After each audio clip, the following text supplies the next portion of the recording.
Hello, buddy. This is Football Talk with Beef and the Deuce out here on YouTube. Check us out, subscribe, and like. Strange weekend. So I guess we'll just start with, Beef, how's it going? Well, it's cold. It's cold, yes. It's cold. It's cold here. It's cold as you know what. In Columbus. And Uh-huh. we weren't prepped. I wasn't prepared enough for this, but hey, it's football weather, so I guess we can't typically, we would complain, but who cares about that? It's fine. Everything's fine. Yeah, there's a reason. So let's just start off with Ohio State against Purdue. Just, I don't know. Again, they were traveling to Purdue, right? Mm-hmm. And there are just periods where they're just not doing anything. And their rushing game just isn't impressing too much. Toward the end, Until the end. But then you would expect that from Ohio State. But early on, like the first quarter, it's like we're gonna show them we can run the ball, and they didn't. Mm-hmm. So yeah, you don't care about it, but I think it's a weakness. I think we were so used to last year that the run opened up the pass, and we had arguably the best duo of running backs that we've probably ever had, and an option quarterback, and a dual threat quarterback. Mm-hmm. So there was just a lot of rushing attack to go around. Mm-hmm. And this year we're seeing there's a tandem of very good running back talent.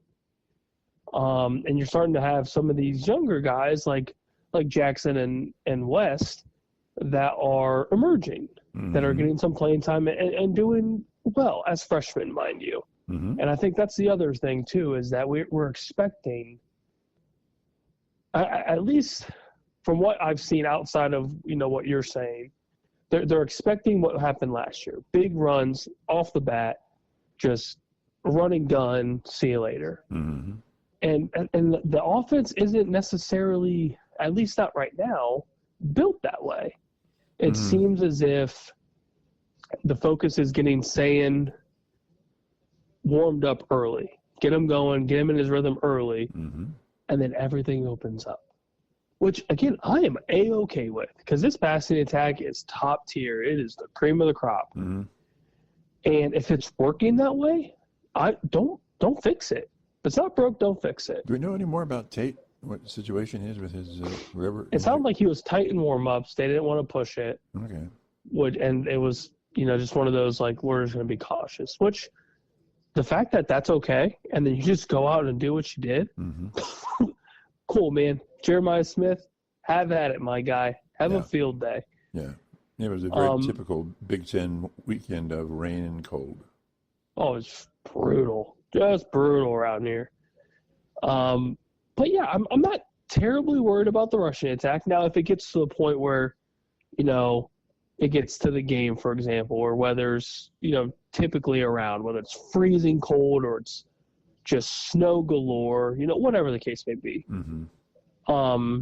then maybe there could be some reason to worry.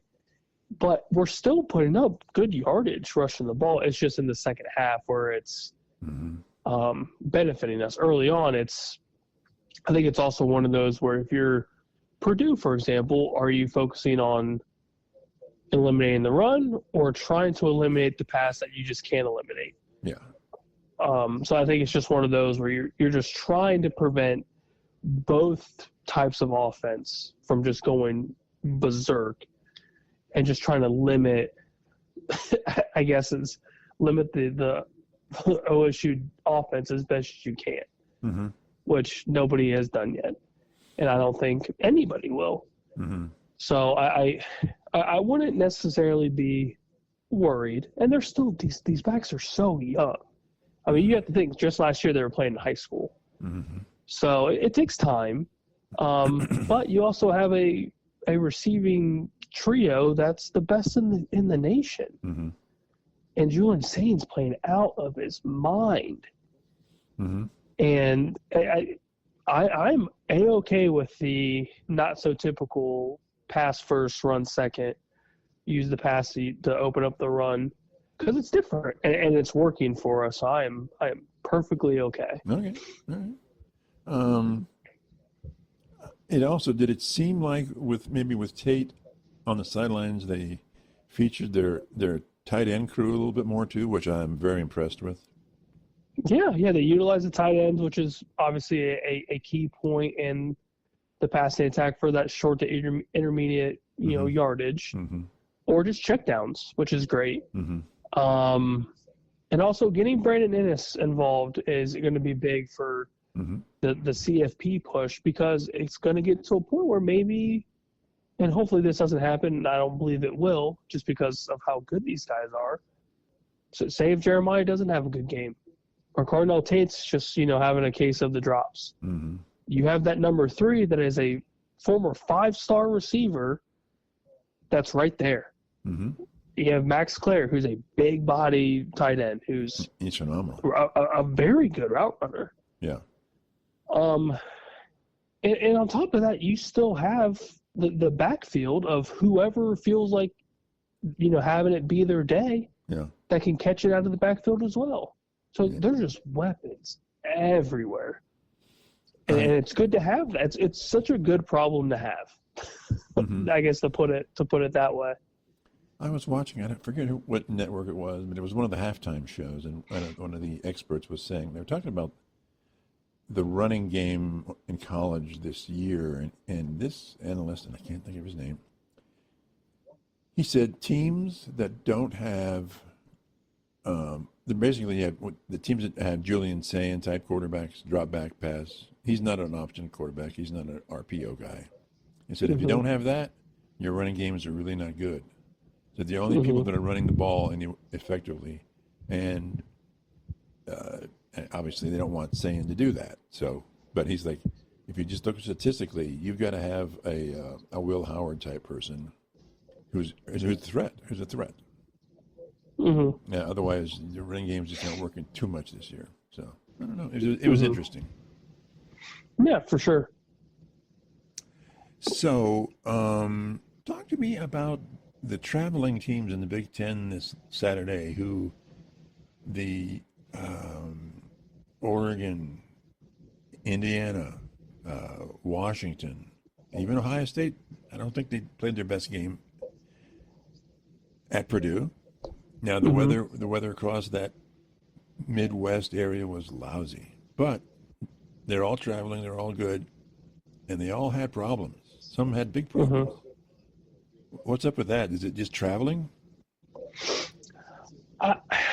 Yeah, probably. You're just in an uncomfortable situation, area, stadium, whatever. And sometimes I feel like it's just as easy as it's just not your day, or the stuff that you're thinking it's going to work just isn't working. Now I warned you about Penn. I warned you about Penn State, and you kind of dismissed it. But I'm still baffled by that game. I think they're still baffled. I think they're a very good team personnel wise, except for their quarterback. And I think it just shows how and a lot of their losses are very close, very close. So. It didn't surprise me. It's at home. It's in Beaver Stadium and all that stuff. So it didn't surprise. I know it was phenomenal end of the game. Phenomenal, no doubt about it. But so does that change your view of Indiana at all? A little bit, yeah. And that kind of brings me into this Heisman question that I mentioned to you about. You look at Indiana's schedule. And you break it down. Obviously, their first couple games are, cake. And then you get into the Illinois game, which we now know Illinois is not for real. They've been struggling. Yeah, good team, but not definitely not worthy of that 9 ranking going into that week. So I kind of null and void that win. So if you go through it, their big win is the Oregon game, which we all know, massive game, huge win for them. That's great. And you go through, Mendoza's stat line and whatever. It looks great, whatever, because they've played nobody until the Oregon game. And then you see him struggle throughout that Penn State game until the very end. Mm-hmm. Their game-winning drive, the amazing touchdown catch at Mm-hmm. the end. Mm-hmm. That was his only touchdown pass. Right. So you go through this whole Heisman favorite. You've got Fernando Mendoza, you got Ty Simpson, you got Julian Sain, you got Jeremiah Smith. And the list goes on. Mm-hmm. I feel like, and we were talking about this amongst the work peoples, Mm-hmm. I feel like this Heisman campaign, the voting, it's so off in what the Heisman means. The Heisman means you are the best collegiate player in the nation. Mm-hmm. It's not a position. It shouldn't be a position-based award. It shouldn't be solely just the quarterback or solely just the running backs, which it's kind of been lately. It's just been quarterback heavy. And then you had the Devontae Smith amazing Bama season. He got it. Mm-hmm. And, the list goes on. But if you look at this season, Fernando Mendoza is not the best collegiate football player in the country. He's not even close. I don't see anybody going out and, if they play Indiana, they're worried about Mendoza. I think they're worried about other pieces of the Indiana team, the defense, the rushing attack. Mm-hmm. The best player in the nation is Jeremiah Smith, and everybody knows that. It's not even a question. Or it's Caleb Downs if you go on the defensive side. Caleb Downs is a dog. Mm-hmm. Jeremiah Smith is obviously amazing, Yeah. who could be playing in the NFL as of last year Mm-hmm. and probably producing Mm-hmm. quality numbers. Mm-hmm. And then if you want to make the Julian Sain argument, it's right there. I mean, I feel like I guess my argument is I feel like the current Heisman, betting favorites or whatever, it's completely off. Because I don't think any of these guys outside of Jeremiah Smith are even close to the caliber of talent that he is. I agree. As much as I like saying he's a very accurate one-dimensional passer. He drops back and he has a great core of receivers, and he's very good at it. Oh, it's amazing. But I don't know that he's the Heisman guy. You know what I mean? Yeah, he's definitely in the conversation. He has every right to be in the conversation as, the four that travel, Yeah. to the day of the award. But all he does is throw excellent passes. So he doesn't really run. He doesn't scramble. And this is not a knock on him because he's doing very well. But he's not the ultra dynamic player that typically the Heisman player is. And Smith is that player. Yeah, you have to double team this guy at every point in time, or at least shadow coverage, bracket coverage. You have to have a game plan. Yeah. So I would say that Mendoza and Sain are not the two best in the country right now. I'd say it's Smith or Downs. But getting how many times just one or two defenders have ever won the Heisman? I mean, that just you're running up a very steep hill there. Oh, very. But at least if you look at it that way, you're going off of what it should be, which is best collegiate football player. That is what that award entails. Mm-hmm. Well, those are the top two players in the country if you're going across both sides of the football. Yeah, and I would say, and then you could sprinkle in Cardinal Tate. Yeah, yeah. But yeah, I think it's Smith. To me, it's Smith. And all power to Julian Sain. He's a phenomenal passer. He's well deserving if he does end up winning it. And that's just, the nature of the beast. That's just the nature of this voting for the Heisman.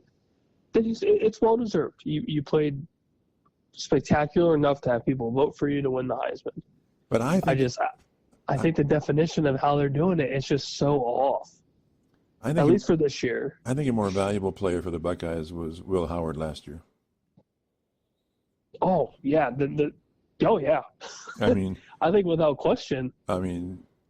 Because those guys, he can pull it out of his rear end. It's like, oh, this isn't working. I need to do something else, and I can get the first down, or I can do something else. And I just don't see that in saying. At least not yet. At least not yet. I mean, it's early for Julian. He's still got, 2 more seasons after this year. And he hasn't had to either. He hasn't had to. So, yeah, I mean, it's not a knock on him, but he's just not that type of a player that just can turn it on and take the whole game on his shoulders and win it. And I think it's there. We have just been fortunate enough to not have him have that situation go on. Absolutely. But he's a dude. I'll give Julian saying that he is a dude. He may be the best passer I've ever seen in college. And he's only started how many games this year? 7, 8? Yeah. It's crazy. Yeah. His ability to lead the receiver and to put it in the perfect spot is amazing. Amazing. So I just don't think he's that dynamic of a player for the Heisman. But anyway. Okay. That's fair. And I thought you were going to rip my head off for this. I could have swore you would. Oh, no. I just think that he's Tate is so superior in his position. I mean, he's more superior in his position than I think Sayin is in his position, Okay. He's clearly the best receiver. I mean, he just goes and gets the ball and does what he wants with it. It's hard to compare a receiver and a quarterback because it's just very difficult. But they're hand in hand for sure. But if it's down to if they say it's going to be the quarterback and it's Julian Sayin, I'd say okay, well that's okay. I wouldn't argue with it. It's okay. I think they would miss the boat, but I'm not that concerned about the Heisman. I'm sure he is, but it's a voting popularity contest, I think. Oh, absolutely. And it's one of those where if you don't lose or have a dramatically close game, then you're just kind of forgotten almost, which I think is why Mendoza's getting all of this hype and Ty Simpson with Bama's little comeback throughout the season. That's why he's getting a lot of love. That last pass against Penn State was a Heisman moment. I mean, it just was. Oh, it's huge. It was huge. Brilliant. I mean, he was getting so, and I don't know that I've seen Sayin do anything like that yet. But because we haven't had to have any close moments outside of the Texas game where he was just game managing it and did it in perfect fashion. Yeah.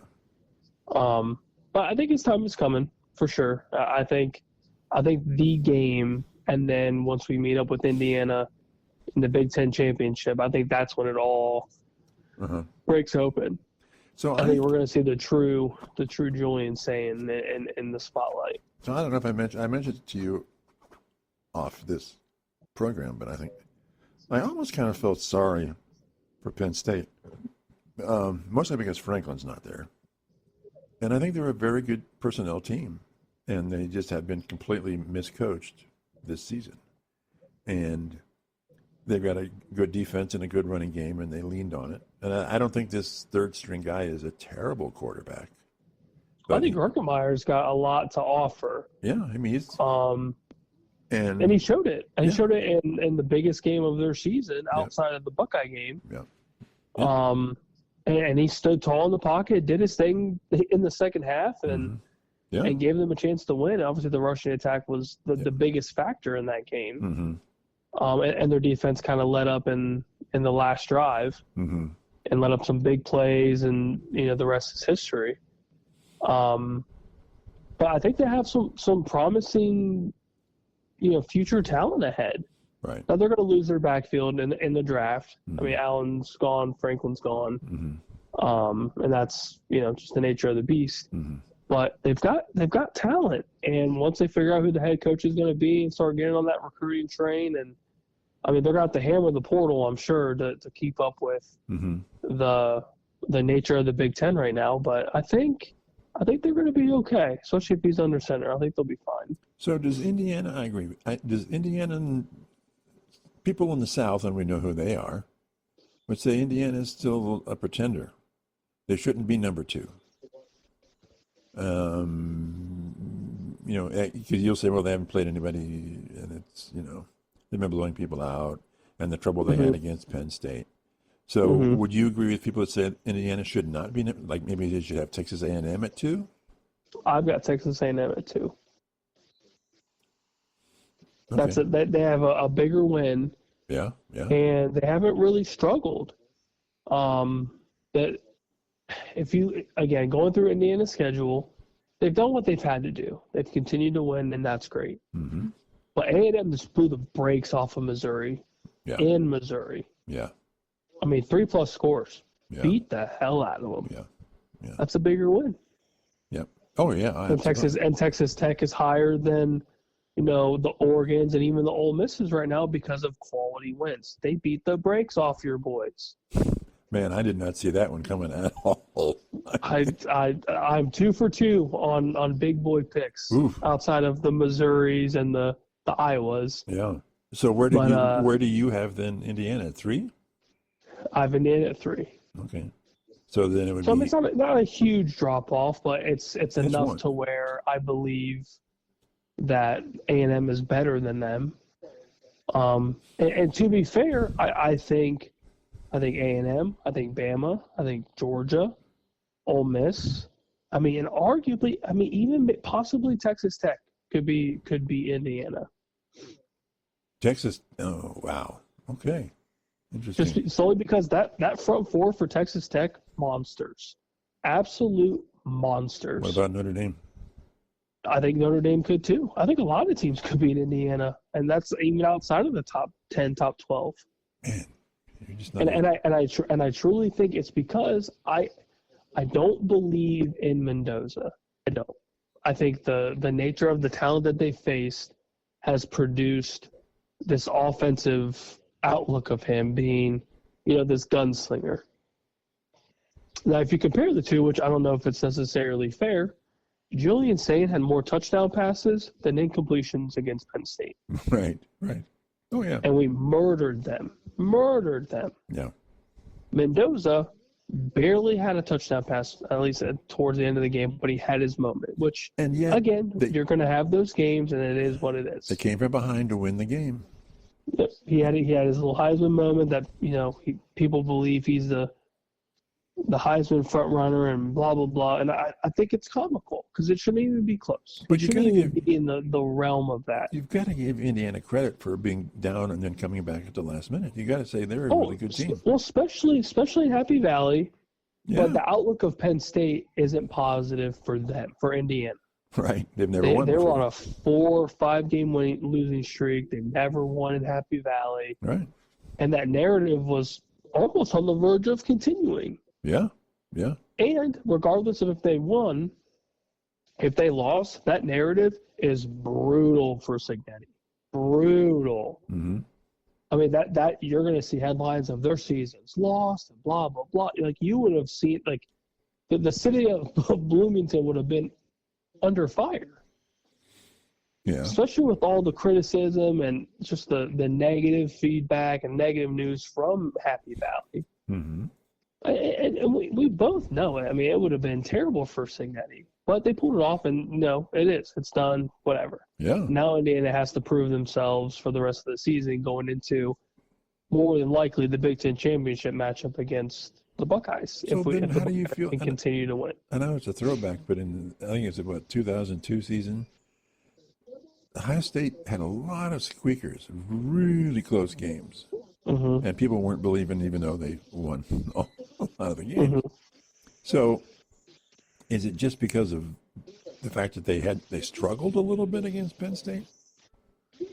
I think it's the nature of where Penn State was prior to that game and the teams they lost to and how they lost. Granted, they were close losses, mm-hmm. but it was just the teams they lost to were just not good. Not good at all. Even Oregon? I mean, Oregon's different. I'm saying like the bad teams, like the UCLAs, the Northwesterns. Like those are teams that you should not lose to. Right. Okay. And especially because you are Penn State. Right. You're supposed to win those games. In your Franklin era, mm-hmm. you won those games. Now that Franklin's gone, whatever. Yeah. I just think the close nature of that game with a team that's lost 4 straight it's not positive. Okay. Now we'll see if Cignetti turns it on, which I'm sure he's going to light a fire under everyone's ass. Mm-hmm. And he's going to do the whole. You guys need to prove that you are worthy of this, which I'm sure they will, because the teams for the rest of the season aren't anywhere close to the caliber of where Indiana is right now. And who knows? Maybe I'll eat my words, and it comes, early December, and they punch the Buckeyes in the mouth. Who knows? So Oregon isn't that good because they struggled against Iowa? I had a feeling they would struggle against Iowa because Iowa makes those games stupid ugly. They play it in Iowa. And their defense, their defense has been so good.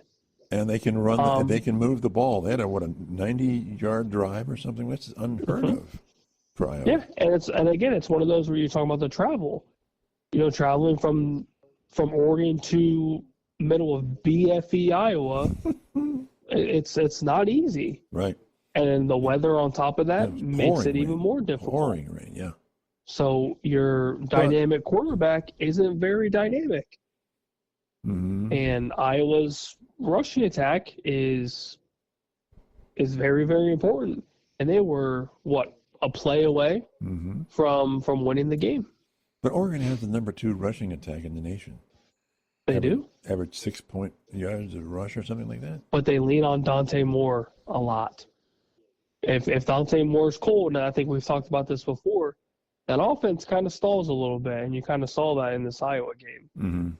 He wasn't on his best game. They're leaning more one-dimensional.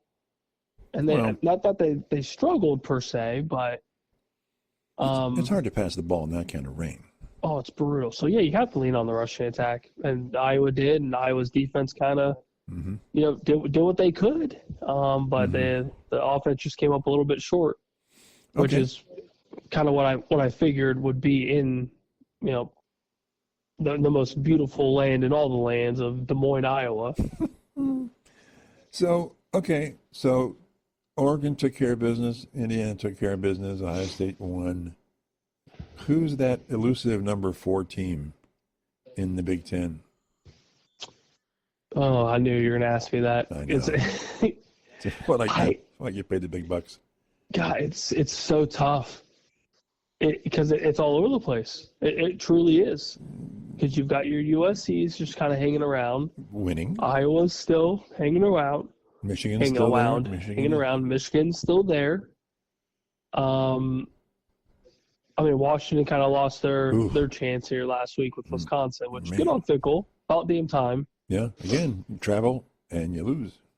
Yeah, especially in another, very shitty weather type in Madison where it was raining and snowing and this and that. Yeah.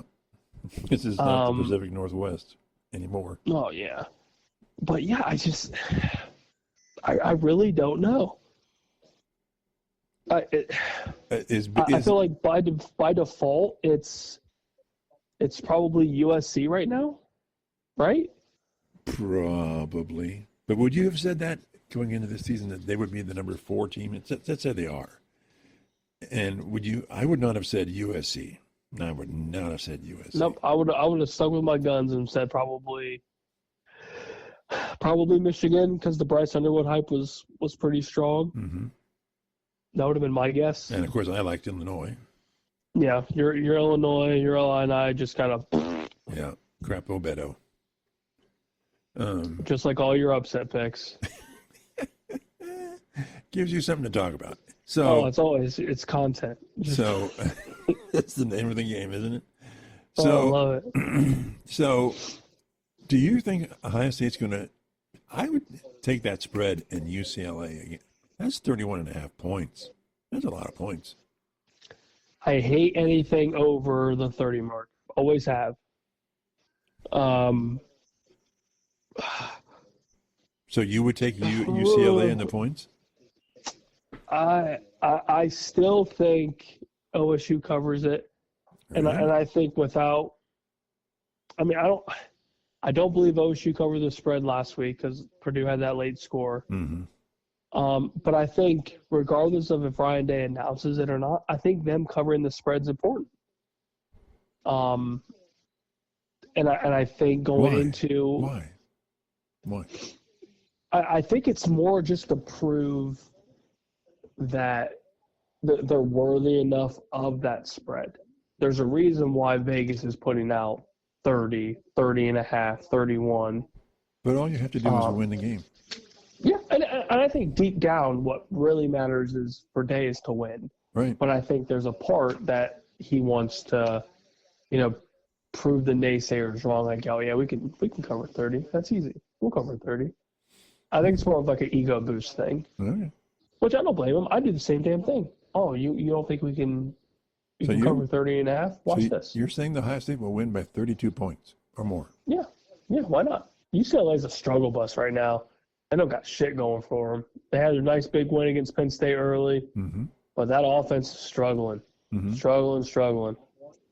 32 points. That's a lot. That's almost what? And you're traveling to the Midwest. Yeah. In the shoe. 105 plus thousand people. We don't like at that. A night game. So if I need to prove my point anymore. It'll look good. Those helmets. Now, is Ohio State going to wear the blacks? I hope they do. I don't know if they are or not. I haven't seen anything. I hope so. I love the black jerseys. They do really well at night with those black uniforms. Yep, there will be a black jersey somewhere in this basement frame before the end of this season. Okay. So talk to me about Texas at Georgia. Georgia's got 6 points on them. I like Georgia at home. I like where the Georgia team's going. Initially, the worry for me was the quarterback for them. It seems like Stockton's playing well. And I feel like it's so hard to play well in Athens. It's a tough place to play. And Texas is just so hot and so cold. You never know what you're going to get with Arch. You never know what you're going to get with both sides of the ball for them. I'm not a huge fan of the hot and cold. I think I got Georgia pretty easily. So is Texas a top 10 team for you? As of right now, I would say no. I think they're close, but I would say no. Do you think I would say you could put up like Georgia Tech. I mean, you could arguably still put BYU. I know our buddy Mormon's going to love hearing that. Him is fighting Mormons. Notre Dame's obviously in the mix in the top 10. But are they going? Is the committee going to say, okay, we've got Texas A&M, we've got Alabama, we've got Georgia, we've got Ole Miss, and that's 4. Are we going to put 5 in the party? I can't see that they would. Because if you look at it in hindsight, if you actually go through like what the CFP rankings are going to look like, because you have your automatic qualifiers and all that stuff, you're going to think I'm absolutely bonkers. And I have been waiting to say this entire time because I knew we would dive into it. Okay.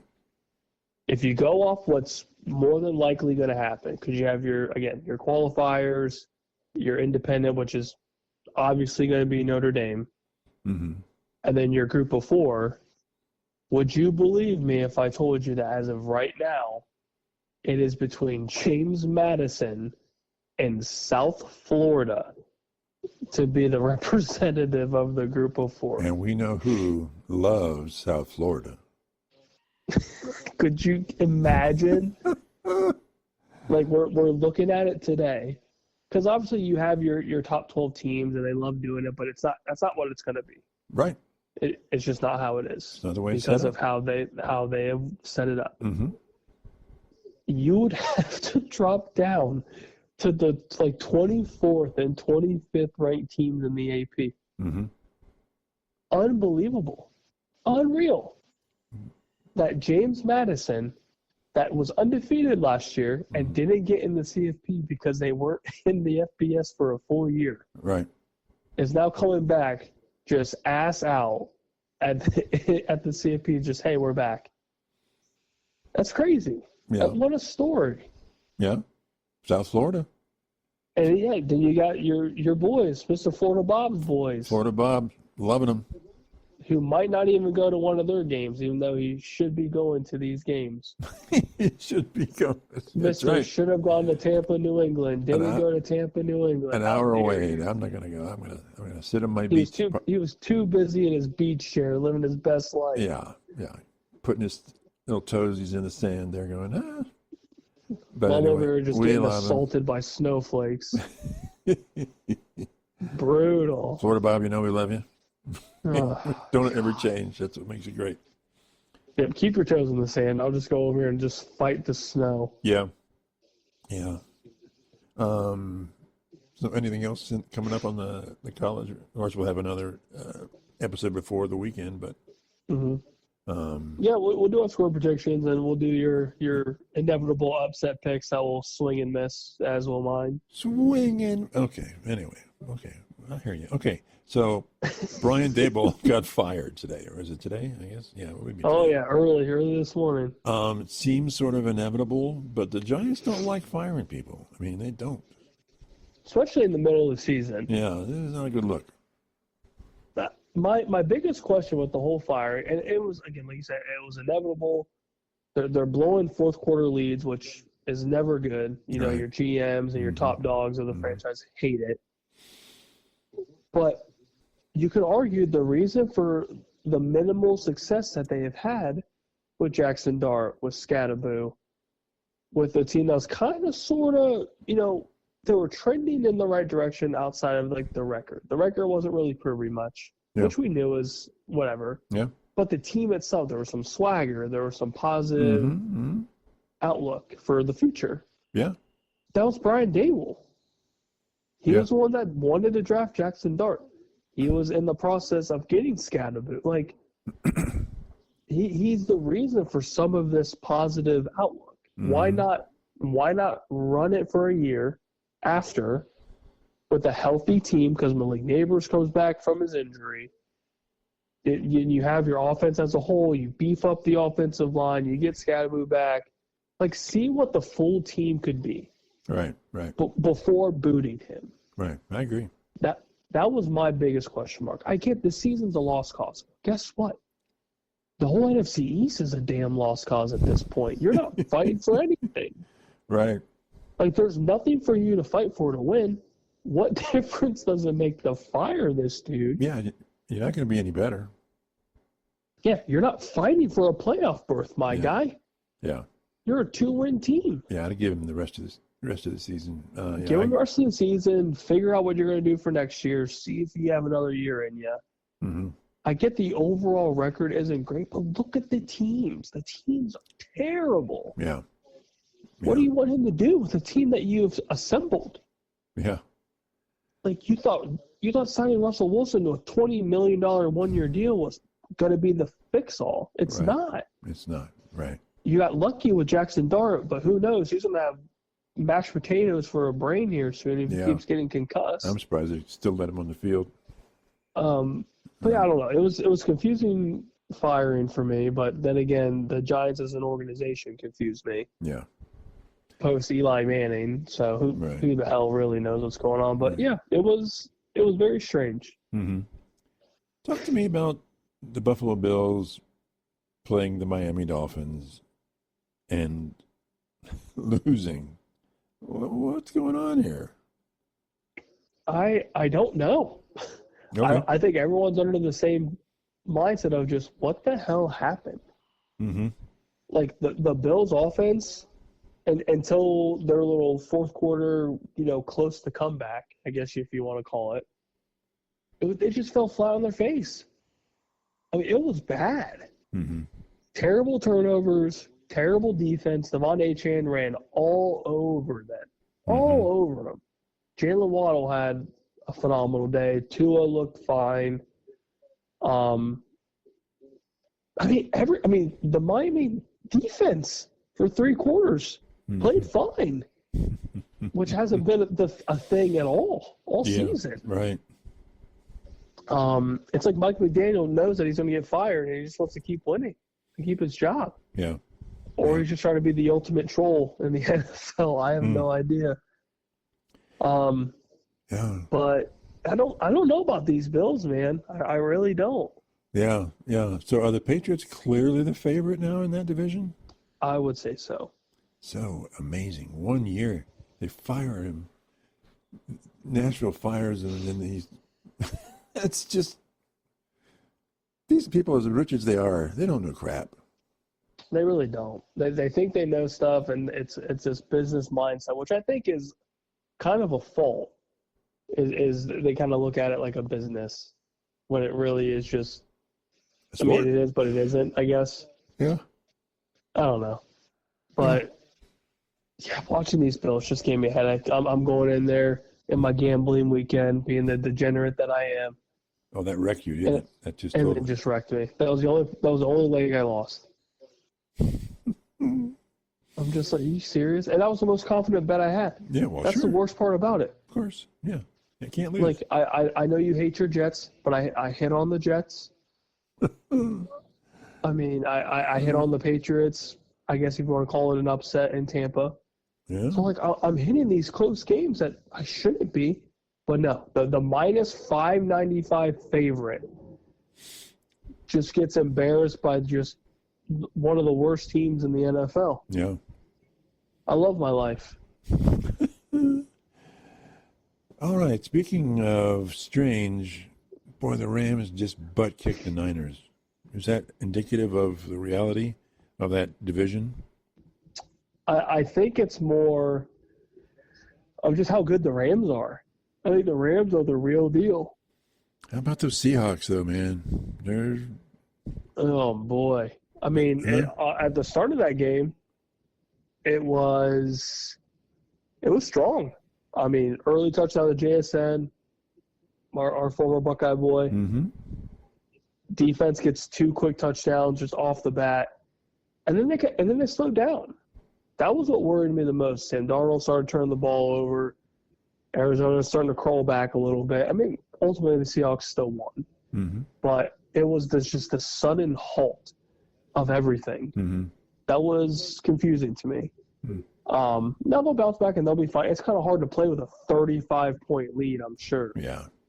And your rushing attack isn't really all that great, so it's. I mean, you're almost kind of damned if you continue to play your starters at that point. Yeah. I mean, I don't know what you would do with that early on in the second quarter, but I mean, again, they won the game. It's an interdivision game. That's what's most important is they get the W. But Seahawks and Rams battling out at the top, and then if the Niners ever get healthy for once, that's going to make it very interesting. Okay. Big question for you. Who are the top 8 Super Bowl contending teams in your view right now? In no order. It doesn't have to be 1 to 8, or just who do you think are the top 8 teams? Okay, in no order, that makes it a lot easier. I was going to say in order, I'm going to be here for 3 hours. Just.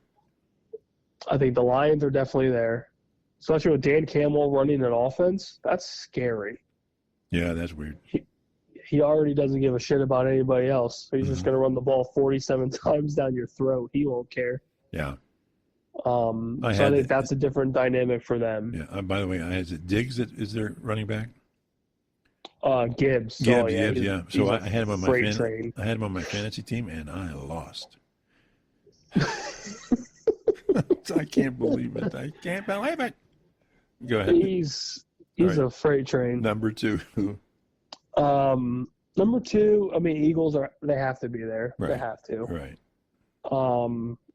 Rams are there. Seattle's there for me. Really? I think it's probably going to be the bottom portion of my 8. But if the Niners can get healthy, I feel like that's a very strong dark horse. So I don't think they can do it, but if I had a dark horse pick, I would say the Niners. Well, give me your 8, whoever they are. I like the Patriots. I really do. Okay. Yeah. They're definitely in the mix there. The Chiefs are definitely in the mix. God. I think I need, one more team? 2 more teams? 2 more teams. I lost track. 2 more? Mm-hmm. I want to say the Bucks. I really do. But they're so banged up and they can't do anything. Yeah. So there's nobody else in the AFC West that interests you other than the Chiefs? I don't believe in the Broncos. I think they have benefited greatly from the schedule. Okay. The Chargers intrigue me a little bit. A lot of injuries. I think if they get healthy, they will be fine. Once they get starting running backs back, Right. But they're and not. just if they can get this offensive line just not dead, Mhm. I think they'll be okay. So they're not on your list. We have 2 more to go. Jeez, that's so tough. It is very tough. God, oh gosh. I still think the Packers have a chance. Okay. Okay. Just very slim chance, but I think they still have a chance. Okay. So one more. And then I think the Bills will figure it out. You think the Bills will? Yeah. I think they'll figure it out. I mean, you have a great coaching staff. You have one of the best quarterbacks in the league. Your rushing attack is damn near at the top of the league. Mm-hmm. I know you're going to be surprised I didn't say the Colts, but I think once they hit the playoffs, it's going to be Right. It's going to be a different beast. They're very fortunate to have Jonathan Taylor do what he's been doing. Yeah. But they have benefited from a very easy schedule. So you have 5 of 8 in the NFC. Mm-hmm. NFC's strong. Okay. All right. Well, we'll see what happens. I've got that all written down. We'll see what happens, along with my upset picks. I'll swing and miss, I'm sure. It'll be somebody just completely out of left field. Yeah. Who is your left field? If not one of these, then who else could sneak in? So you have no faith in the AFC North, right? Gone. Not. I mean, yeah. the Ravens are hot right now. And the only reason I'm not a fan of the Ravens is because of what they've done in the past. Yeah. They look good. They get to the playoffs, and then they suck. Mm-hmm. Yeah, that's they true. they blow it. And if the Bengals weren't as bad as what they are right now on the defensive side of the ball, with Joey B coming back soon, Mm-hmm. that could still be a dark horse. Yeah, well, without the defense. But the defense is just so bad. Yeah. Just so bad. Yeah, it's sad. But if the Niners aren't in my list, which technically they're not, I would say a healthy Niners team would be my dark horse. And who would fall out then? Who would fall out would probably be the Bills? I would have the Chargers fall out. Okay. All right. Very interesting. We'll see how that plays itself out. And we'll talk to everybody in a couple of days. Okay? Bye.